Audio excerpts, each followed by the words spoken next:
She went from topping charts with You Gotta Be and Kissing You, to vanishing almost overnight. Was it health issues, industry politics, or did Beyoncé and Jay-Z quietly blacklist Desiree? The sudden disappearance of Desiree remains one of the music industry's most puzzling and fascinating mysteries. How does an artist with proven hits simply fade from the scene almost overnight? While the official explanations have always been neat and tidy, the rumors tell a far more tangled story, one that links Desiree's exit to none other than Beyoncé herself. According to long-circulated whispers within the music industry, the beginning of Desiree's troubles can be traced back to one particular song, her haunting ballad Kissing You. This song wasn't just another track in her catalog. It was an emotional centerpiece of her artistry. The kind of song that imprints itself on memory and lingers long after the first listen. It became iconic after being featured in Baz Luhrmann's 1996 film Romeo plus Juliet, where its raw vulnerability perfectly underscored the tragic romance between Leonardo DiCaprio's Romeo and Claire Danes' Juliet. For many listeners, Kissing You represented the essence of Desiree: unfiltered emotion, lyrical purity, and a voice that didn't need embellishments to move people. Fast forward a decade later, and Kissing You unexpectedly re-emerged, but this time, not in a way that celebrated Desiree. When Beyoncé released the deluxe edition of her Bidet album, fans noticed a track titled Still in Love, Kissing You. To the casual listener, this might have seemed like an homage, a respectful nod to an earlier artist. But for those familiar with the business side of music, the inclusion sparked immediate controversy. Reports circulated that Beyoncé's team had not properly secured clearance to cover or re-record the song. Even more damaging was the claim that Beyoncé had credited herself as a writer, which suggested ownership of a piece of work that was never hers to begin with. On the surface, it might look like a simple dispute over publishing rights, the kind of paperwork error that could be ironed out with lawyers. But insiders began whispering that the fallout from this incident went much deeper. The allegation is that Beyoncé and Jay-Z, then one of the most powerful couples in the industry, took offense to Desiree pushing back. What followed, according to speculation, was not just a lawsuit, it was the quiet but devastating act of blacklisting. Desiree, once a respected name in both UK and US markets, found herself suddenly frozen out of opportunities. Radio airplay slowed, label support dried up, and the invitations that once flowed freely disappeared almost overnight. Industry veterans like Damon Dash, who had worked closely with both Beyoncé and Jay-Z in the early 2000s, have even hinted publicly that Jay-Z may have been directly involved in ensuring Desiree's career was effectively ended. Now, it's important to pause here and reflect on why this particular story carries so much emotional weight. The tragedy isn't only in the alleged politics that cut her career short. It's also in the type of artist Desiree was. She wasn't someone chasing fleeting fame or tailoring her sound to whatever trend dominated the charts at the moment. Instead, she created music with intention, writing songs that were deeply personal yet universally resonant. Desiree had a rare gift: the ability to translate life's struggles, joys, and quiet moments into melodies that felt like intimate conversations with the listener. Her artistry was built on sincerity. When she sang, it wasn't about technical acrobatics or overproduced beats, it was about feeling. And audiences connected with that deeply. Over and over again, fans told her how her music had given them courage, comfort, or clarity during difficult times. For Desiree, those stories meant more than sales figures or awards. She once said that her greatest joy came from hearing someone say her songs inspired them to keep going, to choose hope over despair. That kind of authenticity is rare in any era of music, and it explains why her disappearance struck such a chord with those who loved her work.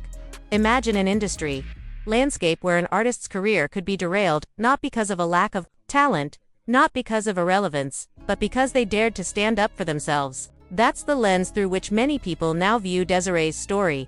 It wasn't a natural fade into obscurity. It felt unnatural, abrupt, and suspiciously aligned with her willingness to defend her intellectual property.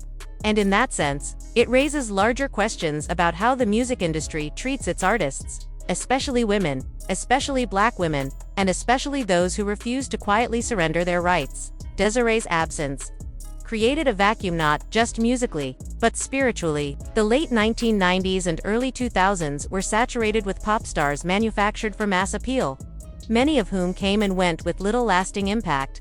Yet Desiree's songs, like You Gotta Be and Kissing You, endured. They weren't just hits. They were anthems of self-empowerment and vulnerability. Losing her voice meant losing a source of grounded, soulful artistry in an era increasingly dominated by commercialization. Fans who grew up with her music have often described her departure as not just the loss of an artist but the loss of an emotional anchor. To this day, listeners revisit her work for inspiration. You Gotta Be, with its affirmations about staying strong and grounded in the face of life's challenges, still resonates across generations. Meanwhile, Kissing You continues to be celebrated as one of the most powerful love songs ever recorded. A piece that captures the ache of longing with devastating clarity. These songs remind us that Desiree wasn't just singing, she was teaching, guiding, and comforting through her art. So when we revisit the whispers of blacklisting, it's not just gossip, it's a cautionary tale about how power can silence even the purest voices. If the allegations are true, Desiree's career wasn't ended by a lack of talent or public interest, but by the weight of influence wielded against her. And in that sense, her story is heartbreaking not only because of what was lost but because of what could have been. With her gift, she could have continued to shape music, inspire new generations, and offer the world the kind of songs that heal as much as they entertain. Instead, her voice was pushed to the margins, leaving us with echoes of what might have been. At the heart of this mystery lies a painful irony. An artist who lived to inspire positivity was silenced by negativity in its most powerful form, industry politics. The music world didn't just lose Desiree's presence on the charts. It lost a light that reminded people of their own strength, beauty, and resilience. For those who still carry her songs in their hearts, her absence isn't just noticeably, it's profound. People come up to me and say, that song was so inspiring, so encouraging, so positive, so empowering, and that makes me feel good. These days, many people might not immediately recognize the name Desiree, but chances are they've heard the track that first introduced her to the world, Feel So High. Released in the early 1990s, this song was more than just a debut single. It was the spark that launched her career and set the tone for the kind of artist she would become. With its soaring vocals, uplifting energy, and lyrics about transcending ordinary life through love and emotion, Feel So High quickly distinguished Desiree from the crowd of up-and-coming singers. It wasn't simply a catchy pop song, it carried a sense of sincerity and soulfulness that struck listeners as authentic, fresh, and deeply human. What made Feel So High remarkable was how it introduced audiences to the essence of Desiree's artistry. Unlike many pop debuts that lean heavily on production tricks, her song felt organic. Her voice took center stage, strong yet vulnerable, full of texture and honesty. The track conveyed not just melody, but emotion and invitation to experience love and life in a way that felt expansive and liberating. In an era when the charts were dominated by formulaic hits, Desiree's debut stood out because it carried a sense of timelessness, as though it was less about fitting into a trend and more about carving out her own lane.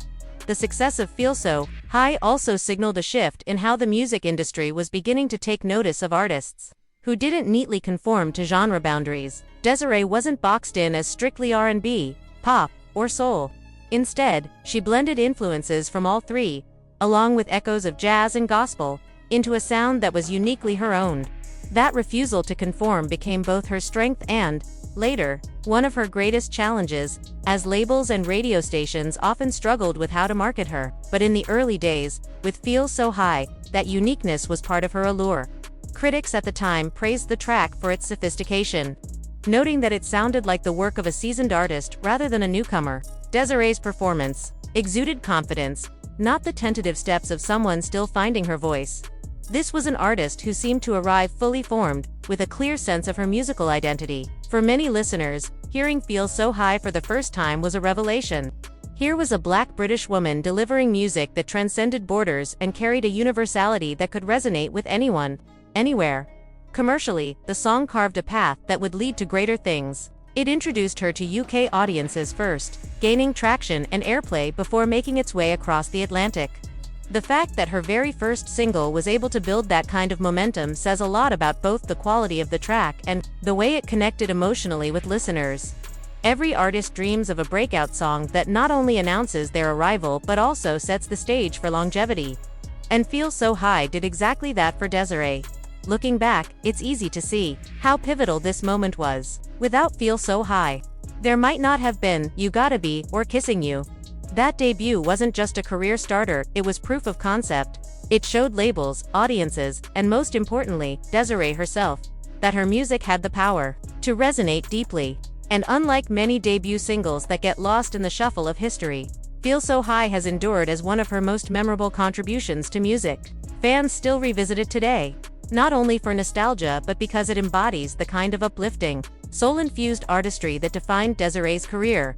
In many ways, Feel So High is the purest distillation of Desiree's magic. A voice that soars, lyrics that inspire, and a sound that refuses to be confined.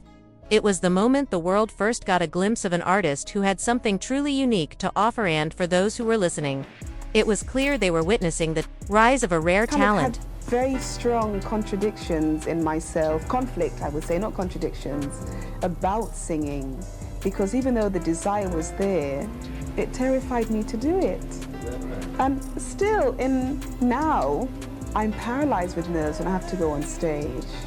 When I have to sing in the studio, I have to let everybody leave. Many listeners might first recall Desiree through her unforgettable ballad Kissing You, which became a global sensation after being featured on the Romeo plus Juliet soundtrack.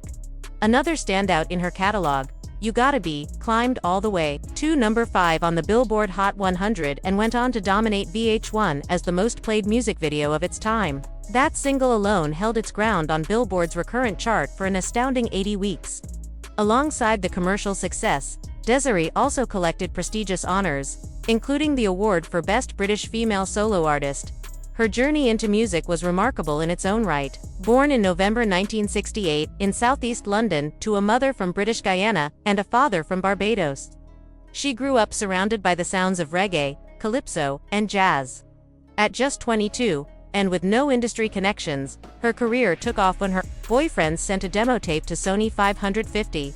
The label immediately recognized her talent and offered her a contract, setting her on the path to stardom. But despite her beauty, talent, and track record of hits, Desiree's career came to a sudden halt. Allegations point to her legal battle with Beyoncé as a turning point. The dispute began when Beyoncé covered Kissing You for her Bidet Deluxe edition, retitling it Still in Love, Kissing You, and controversially giving herself writing credit.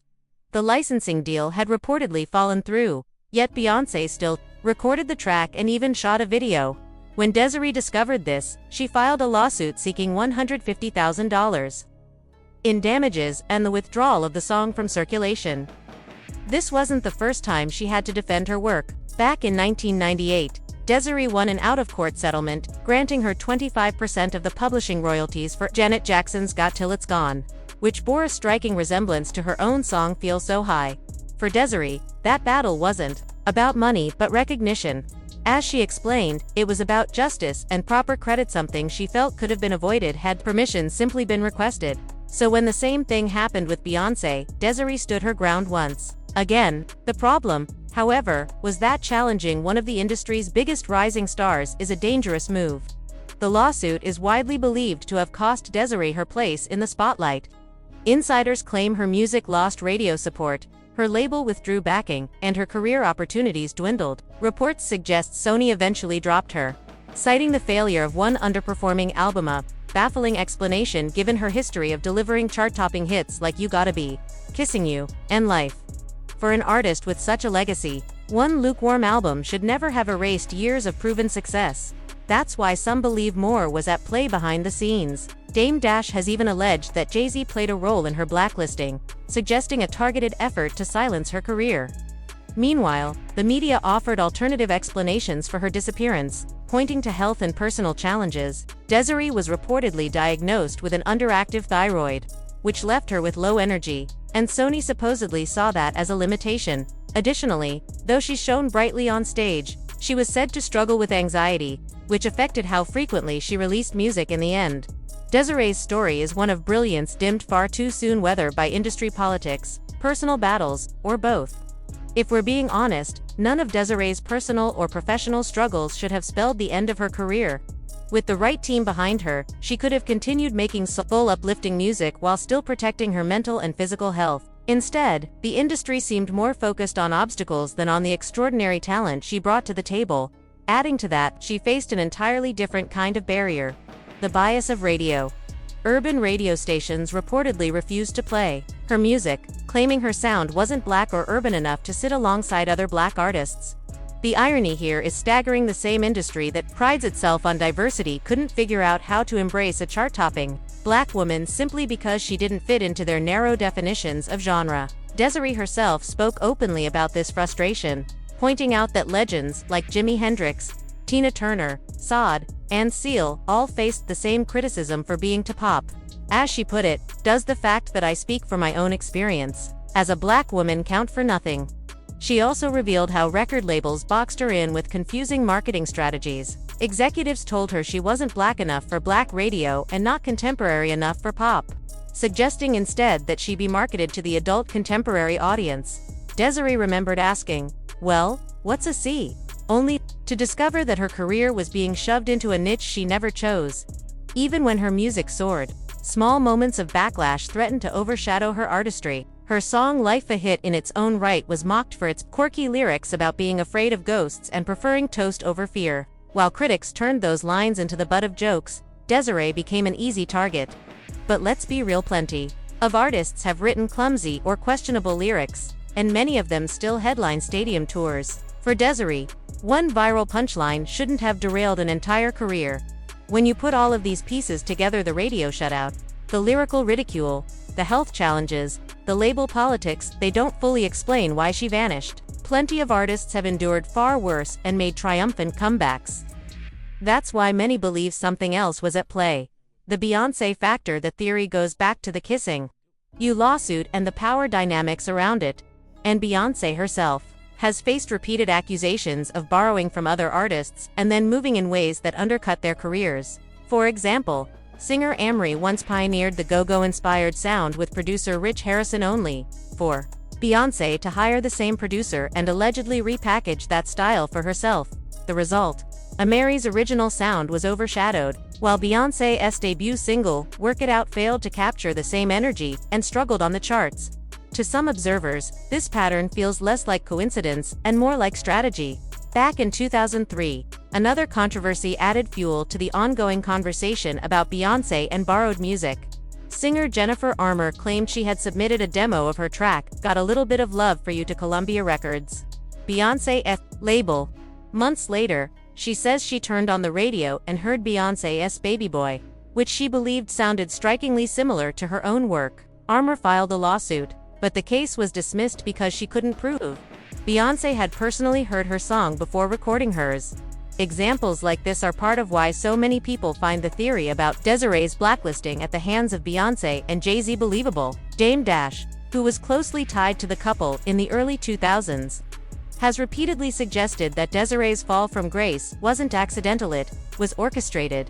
If that's true, it means one decision to defend her creative rights may have cost Desiree her entire career. Fast forward to 2019, and Desiree made a quiet, almost unexpected return with the single Don't Be Afraid. For longtime fans, the release felt like a moment of hope, a chance that the voice they had missed for so long might finally reclaim its place in the music world. Yet despite the anticipation from those who remembered her earlier brilliance, the single didn't gain the same traction as her previous hits. It came and went with little media attention, largely drowned out in an industry now dominated by streaming algorithms, viral trends, and younger stars with massive promotional machines behind them. For an artist who once commanded the charts and delivered timeless anthems, this quiet return was bittersweet, proof of her enduring talent, but also a reminder of how quickly the industry moves on when it decides an artist no longer fits. By this time, though, Desiree had already shifted her focus away from chasing radio spins and Billboard placements. She devoted herself to creative and personal exploration in ways that felt far more grounding than the fickle world of pop stardom. She studied ceramics, pottery, painting, and jewelry design, fields that allowed her to channel her creativity into physical, tangible forms. These pursuits reflected her artistic spirit, showing that her need to create didn't vanish just because she stepped back from music. Eventually, her journey led her into another passion altogether: alternative medicine. Desiree became certified as both a nutritionist and a naturopath, dedicating herself to healing and holistic wellness. For someone who had once sung about resilience, strength, and self-discovery, this path felt like a natural extension of her values. It was as though she had redirected her gift, no longer inspiring through lyrics and melodies, but through helping others improve their health and well-being. In her own way, she continued to uplift, just on a different stage. Still, the questions surrounding her career linger like an unresolved chord. Was Desiree pushed out of music as punishment for daring to stand up for her rights as a songwriter and artist? Had she chosen to play along with the industry's unspoken rules? Might she still be topping charts today, celebrated alongside the very stars she once inspired? Or was her exit inevitable in a business that has too often valued profit margins and power plays over protecting authenticity and artistry? These questions remain unanswered, leaving fans and observers to wonder whether Desiree's disappearance was simply the result of circumstance or the deliberate silencing of a voice that refused to compromise its integrity.